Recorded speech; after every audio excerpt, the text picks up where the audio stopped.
Corona महामारी का जो रिपोर्ट सरकार के पास में है वो रिपोर्ट हास्यास्पद है, जबकि हॉस्पिटल में, शहरी क्षेत्रों में, ग्रामीण क्षेत्रों में बड़े पैमाने पर कोरोना से मौतें हुई हैं। जवान लोग भी मरे हैं, फिर भी मरे हैं, लेकिन सरकार के पास इसका कोई आकलन नहीं है। सरकार को चाहिए कि इसका सर्वेक्षण सही सही करवावे, खास तौर से जिसके पति इस महामारी में मर गए हैं, जिनका जवान बच्चा कमाने वाला मर गया है, उसके लिए अविलंब वृद्धा पेंशन का व्यवस्था सरकार कराए। इसका सर्वेक्षण वो ग्रामीण स्तर पर कराए। उनके पास कर्मचारी है, कृषि मित्र है, सचिव है, पंचायत सचिव है, वार्ड सदस्य है, मुखिया है, समिति है, सरपंच है, उनसे सर्वेक्षण करा करके अविलंब उन लोगों को वृद्धा पेंशन की व्यवस्था की जाए ताकि वो लोग पेट भर सके।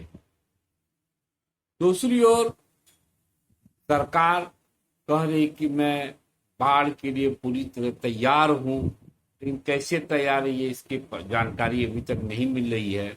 न तो किसी जिला हेडक्वार्टर में, प्रखंड हेडक्वार्टरों में नाव का व्यवस्था है कि अगर बाढ़ ज्यादा आ जाएगा तो लोगों का आवागमन किस तरह से होगा, इसका कोई व्यवस्था कहीं पर नजर नहीं आ रहा। जमीनी स्तर पर, कागजी स्तर पर क्या है वो सीएम साहब जाने और डीएम साहब जाने या उनके बीच के लोग जाने।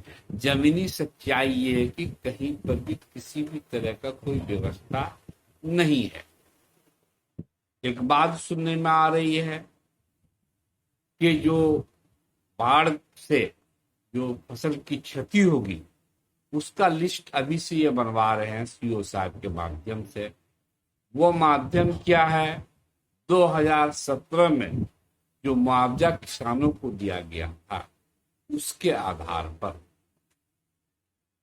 उसका जो लिस्ट है वह अंचल में पूरी तरह अपूर्ण निष्पक्ष है, क्योंकि वो लोग कागज को तरीके से रखे नहीं हैं और उसी बुनियाद पर सूची तैयार की जा रही है।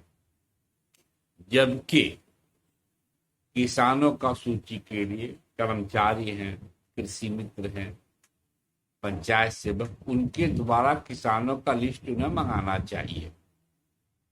जो किसान छूटे हुए उनके पास लिस्ट फेंका जा चुका है, उसको कहा जाए अधकचुआ लिस्ट है, यानी कि आधा है आधा गायब हो चुका है। तो लिस्ट को पूर्ण करावे अपने माध्यमों से। उनके पास सारे माध्यम से हैं, लेकिन जिस ढंग से ये लोग कर रहे हैं वह माध्यम से 75% किसान छूट जाएंगे, जिनका फसल नुकसान होगा, पूंजी लगाने के बाद भी फसल बर्बाद हो जाएगा लाखों का, वो 6,000 से भी वंचित हो जाएंगे। ताज्जुब इस बात की है कि आखिर बाढ़ से पहले किस बुनियाद पर ये लोग सूची बना रहे हैं। बाढ़ से पहले की जो तैयारियां करनी थी वो तो होनी चाहिए। जहां पर रोड कटता है, जहां पर रोड का नुकसान होता है, वहां पर बोरे में बालू भर के पहले से रखा जाए तो माना जाए कि तैयारी चल रही है। लेकिन ऐसी कोई भी तैयारी सरकार के द्वारा इस वक्त यहाँ पर नहीं, सिर्फ कागज पर चल रही है। कह रही कि हम 6,000 रुपया दे देंगे। आज बिचड़ा गिराने में लोगों को देर हो रहा है, बारिश के अनटाइमली होने की वजह से मक्का खेतों से निकालने में लोगों को देर हो गया है। अब जो बारिश हो रही, बिचड़ा नहीं गिर रहा है। अगर इसी बीच बाढ़ आ गया तो बिचड़े का किसानों को बहुत ज्यादा किल्लत हो जाएगा।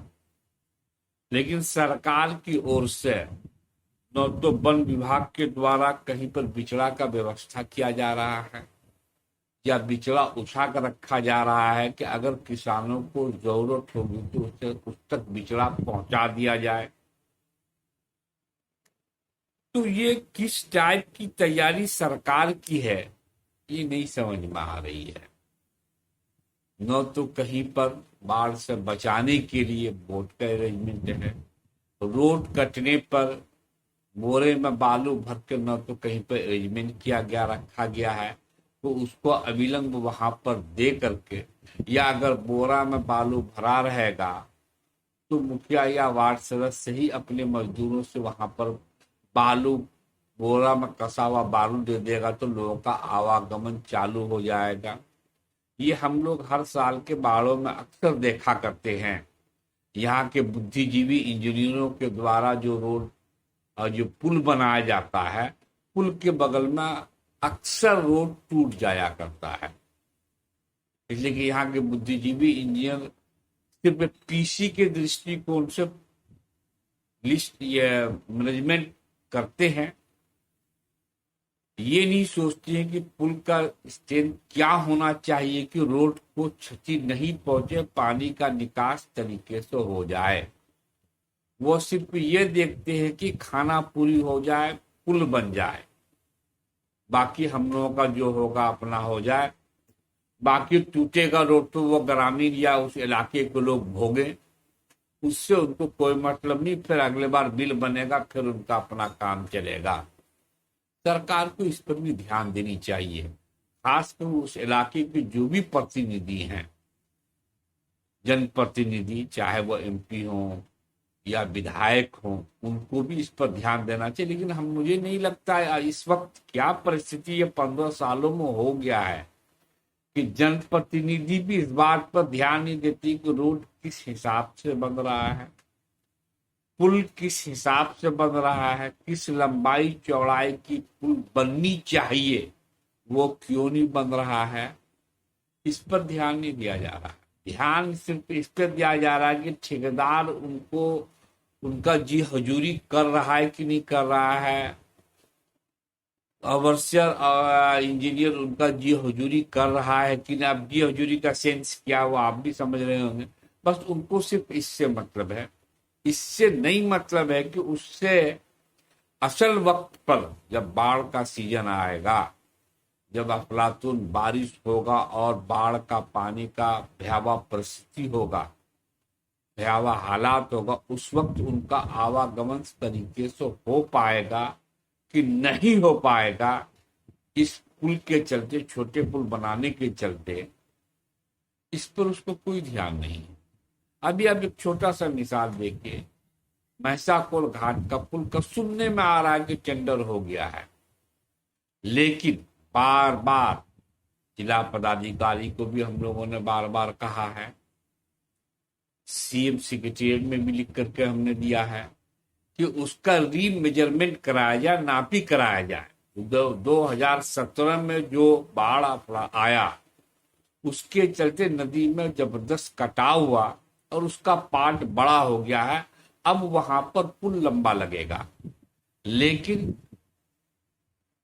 कोई भी आदमी उसका मेजरमेंट करने नहीं पहुंचा है, वहां पर किसी तरह का कोई नापी नहीं हुआ है। कहा गया कि रीएस्टिमेट क्या करोगे, जो नापी है, अगर उसका 100 फीट का नापी पहले का किया हुआ है, आज 150 फीट वो जगह हो गया है, आप 100 फीट का ही तो मैनेजमेंट कराइएगा ना। 100 फीट का ही एस्टिमेट को थोड़ा बढ़ाइएगा, क्या उससे वो 150 फीट की चौड़ाई कवर कर लेगा वो कि नहीं? उसके लिए नापी करना होगा। अगर पाया बढ़ाना तो पाया, अगर नदी को सिर्फ बांध दिया जाएगा तो बाढ़ के सीजन में वो पानी कहाँ जाएगा? वो तो रोड तोड़ेगा, अपने पीछे वाले जमीनों को बर्बाद करेगा, वहां की खेती को बर्बाद करेगा, वहां के किसानों को, वहां की आबादी को बर्बाद करेगा। इस बात का फिक्र न तो जनप्रतिनिधि को है, न यहाँ के इंजीनियर को है, न ही प्रशासन को है, न ही हमारे सीएम साहब को है। वो बैठे बैठे वहां चेम्बर से अपना कारोबार कर यही लग रहा है। इसलिए मेरी गुजारिश है सरकार के लोगों से भी, जनप्रतिनिधि से भी, कि इन सब चीजों पर ध्यान दें। कोरोना से मरने वाले या इस महामारी में मरने वाले जो लोग हैं, उनकी विवाह का अविलंब वृद्धा पेंशन बनाया जाए। जिनके जवान बच्चे मरे हैं कमाने वाले, उस बूढ़े का वृद्धा पेंशन बनाया जाए। और बाढ़ का जो अभी लिस्ट बन रहा है, उसके सूची में सुधार किया जाए। और कृषि मित्र है, पंचायत सेवक है, कर्मचारी है, आपका वार्ड सदस्य है, मुखिया है, पंच सदस्य है, इन लोगों के द्वारा लिस्ट मांगा जाए कि किसान कौन है। और आपके पास तो लिस्ट एपीएल है, जो किसान है, जो जमीन वाले, वही एपीएल में, आप एपीएल नंबर के द्वारा दे दो किसान को। किसानों का मुआवजा, इसलिए कि बाढ़ आएगा तो एक एक किसान का फसल कमोबेश नुकसान होना है। किसी का 5 बीघा नुकसान होगा तो किसी का 2 बीघा, किसी का 3 बीघा, नुकसान तो उसका होना ही है। तो आप एपीएल लिस्ट आपके पास में है, सरकार के पास में लिस्ट है, ब्लॉक में पड़ा हुआ लिस्ट है। अब वो दीमक खा रहा हो तो वो जिम्मेदारी बीडीओ की है। उस आधार पर किसानों को आप मुआवजा दे दो, या फिर नए सिरे से जो आप सर्वेक्षण कराओ कि जो आधा छी आपके पास लिस्ट वो पूर्ण हो जाए, ताकि लोगों तक जो भी मदद पहुंचनी है वो पहुंच जाए।